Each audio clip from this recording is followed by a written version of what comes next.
অস্থায়ীভাবে দমকা হাওয়াসহ বজ্রবিদ্যুৎ সহ বৃষ্টিপাত চলবে। সেই সঙ্গে রংপুর, ময়মনসিংহ ও সিলেট বিভাগের কোথাও কোথাও মাঝারি থেকে ভারী বৃষ্টি চলবে, জানাচ্ছে আবহাওয়া দপ্তর।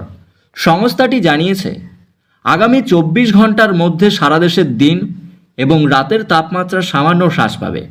সেই সঙ্গে ঢাকা, টাঙ্গাইল, গোপালগঞ্জ, রাজবাড়ী, সিরাজগঞ্জ, চাঁদপুর, বান্দরবান, খুলনা, সাতক্ষীরা, বাগেরহাট, যশোর, ঝিনাইদহ এই সব জেলাগুলির ওপর দিয়ে হালকা থেকে মাঝারি এবং কোথাও কোথাও ভারী বৃষ্টি চলবে। সেই সাথে দমকা বাতাস বইবে। হাওয়ার গতিবেগ থাকবে 45 থেকে 60 কিলোমিটার। সকাল থেকে দুপুর পর্যন্ত এই উল্লেখিত জায়গাগুলিতে মৃদু তাপপ্রবাহ চলবে, জানাচ্ছে সংস্থাটি। বিকাল বা রাতের দিকে একাধিক জায়গায় দুর্যোগপূর্ণ পরিস্থিতি তৈরি হবে। তার পরবর্তী 24 ঘন্টার পূর্বাভাসে হাওয়া অফিস জানিয়েছে, রংপুর, রাজশাহী, ময়মনসিংহ, ঢাকা এবং সিলেট অঞ্চলের কিছু কিছু জায়গা, বরিশাল, খুলনা, চট্টগ্রাম এই সব জায়গাগুলির দু একটি জায়গায় বজ্রবিদ্যুৎ সহ বৃষ্টিপাত চলবে।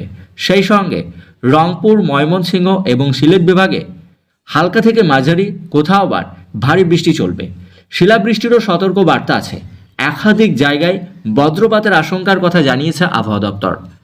আগামী 2 থেকে 3 দিন এমন দুর্যোগপূর্ণ পরিস্থিতি দেখা যাবে বাংলাদেশের বিভিন্ন অঞ্চলে। আগামী বুধবার পর্যন্ত দুর্যোগপূর্ণ পরিস্থিতি থাকবে 2 বঙ্গে, জানালো আবহাওয়া দপ্তর। এবার দেখব পশ্চিমবঙ্গের আবহাওয়া। এদিকে কলকাতার আবহাওয়াবিদরা জানিয়েছেন, আজ একাধিক জেলায় কালবৈশাখী সহ তুমুল ঝড় বৃষ্টির পূর্বাভাস জারি করা হয়েছে।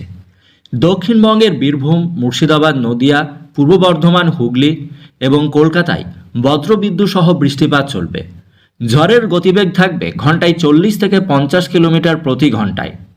আগামী 23শে মে পর্যন্ত উত্তর ও দক্ষিণ 2 বঙ্গেই হালকা থেকে মাঝারি বৃষ্টি অব্যাহত থাকবে।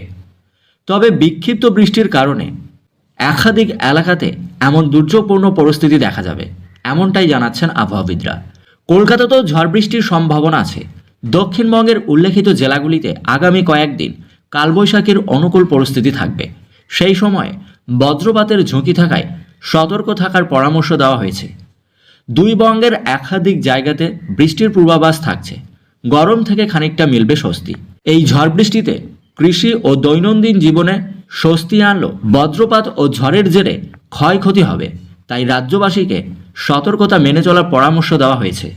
এদিকে দক্ষিণ পশ্চিম বর্ষা ইতিমধ্যেই দক্ষিণ বঙ্গোপসাগর, দক্ষিণ আন্দামান সাগর, নিকোবর দ্বীপপুঞ্জ এবং উত্তর আন্দামান সাগরের কিছু অঞ্চলে ইতিমধ্যেই প্রবেশ করেছে। হাওয়া অফিস বলছে,